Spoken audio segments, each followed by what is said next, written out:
নমস্কার বন্ধুরা, অপেক্ষা এসবিএন চ্যানেলে আপনাকে আরও একবার স্বাগত।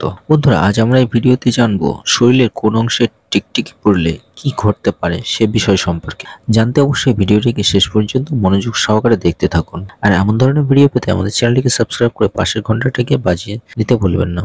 মনোযোগ সহকারে ভিডিওটিকে শেষ পর্যন্ত দেখুন। যদি টিকটিকি ঘরের উত্তর অথবা পূর্ব দিকের দেওয়ালে চলাফেরা করতে থাকে এবং ডাকাডাকি করে ঘুরে বেড়ায়, তাহলে জানতে হবে যে এটি খুবই শুভ লক্ষণ।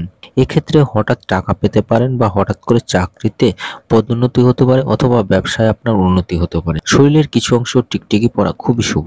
এতে সমৃদ্ধি, সুখ বৃদ্ধি পায়।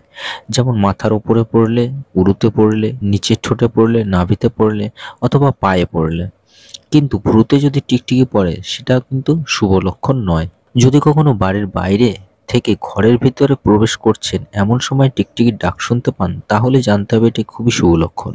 শ্রীবৃদ্ধি আপনার বাড়তে চলেছে।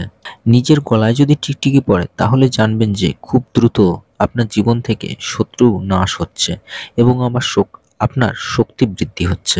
যদি কোনোভাবে ওপর থেকে পড়ে নিচের শেষ অংশ স্পর্শ করে তাহলে এটি অত্যন্ত শুভ বলে মনে করা হয়। এতে মান সম্মান, যশ, প্রতিপত্তি, আর্থিক স্থিতি উন্নত হয়।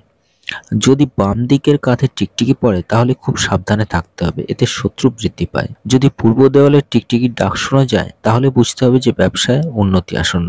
তো বন্ধুরা, ভিডিওটি শেষ পর্যন্ত দেখার জন্য আপনাকে অসংখ্য ধন্যবাদ। আপনি যদি এখনো আমাদের চ্যানেলটিকে সাবস্ক্রাইব না করে থাকেন তাহলে চ্যানেলটিকে সাবস্ক্রাইব করে পাশের ঘন্টাটিকে বাজিয়ে দিন। ভিডিওটিকে একটি লাইক ও শেয়ার অবশ্যই করুন।